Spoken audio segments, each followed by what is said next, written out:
طيب خلونا نسمع يعني أكتر حد تخصص في متابعة وكشف من هي أبلة فاهيتا ومن جهة الإنتاج التي تعمل لخروج هذا المنتج قبل ما يجي للي بيقبلوا شراء هذا المنتج وتقديمه. كان الدكتور خالد رفعت رئيس مركز طيبة للدراسات الاستراتيجية. دكتور رفعت، خلينا نسمع بقى من حضرتك. يعني البرلمان المصري أخيرا أهو يبدو أن كل الشغل القديم اللي حضرتك عملته حول هذه الشخصية الآن ربما يجب إعادة تقديم كل ما لديك من معلومات حولها. حضرتك شايف أن اللحظة هتكون لحظة حاسمة، لحظة مناسبة، ولا هي مجرد خطوة على الطريق؟ لا، مساء الخير الأول يا مان هانم. في البداية أنا هبدأ من حيث انتهى سيادة النائب مصطفى بكري. هو قال كلمة واضحة جدا، الفاهيتا هي باسم يوسف.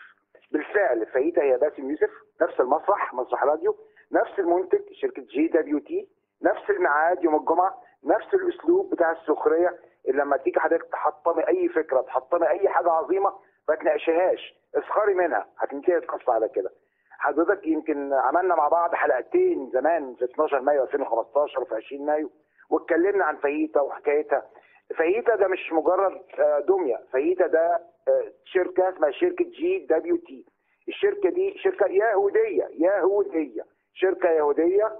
الشركه الام اسمها شركه WDB. مدير الشركه دي كلنا عارفينه اسمه مارتن سوريل. الراجل ده مولود في بريطانيا بس مقيم في اسرائيل، وكان في عيد الغفران كيبور اللي فات معزوم في بيت نتنياهو بنفسه.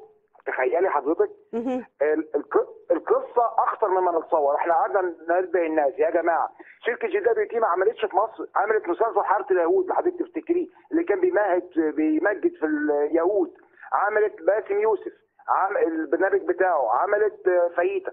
وقعدنا نقول دي شفرات يا جماعه، وانا شخصيا كان ليا معاهم مواقف كتير ومناوشات، وكشفنا له 12 عمليه بشفراتها وما ذلك برضه ونلنا ما نلنا سواء حضرتك او انا. يعني اتفضل يا فندم. بقول لحضرتك ونلنا ما نلنا، يعني سواء حضرتك وحتى انا. انت شوف تعرضت بسبب القصه دي، واحنا عارفين القصه ايه. اللي عمل فاهيتا ولد اسمه حاتم الكاشف. الولد ده كان سافر يدرس اخراج في معهد في نيويورك فيلم اكاديمي في امريكا في 2010. تمام. وعمل فيلم ارنوب. الفيلم ده كان تريقه على النظام ايامها فعرف امن الدوله عرفه فخاف يرجع. فساعتها اتلم على اليهود في نيويورك وعمل فيلم جاب اسراء عبد الفتاح وعمل فيلم، وكان تحريض على احداث 25 يناير. وبدات القصه بكده. المفاجاه اللي عايز اقول لحضرتك عليها، حاتم الكاشف اللي هو بيعمل شخصيه فاهيتا كان في اسرائيل يوم 24 ديسمبر 2012. طيب. المعلومه دي على مسؤوليتي الشخصيه.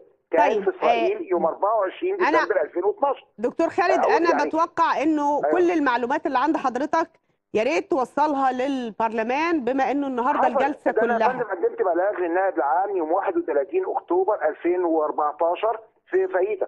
جريده تايمز اوف اسرائيل كتبت بنفسها، الجريده دي كتبت بنفسها ان شركه GWT وشركه WBB.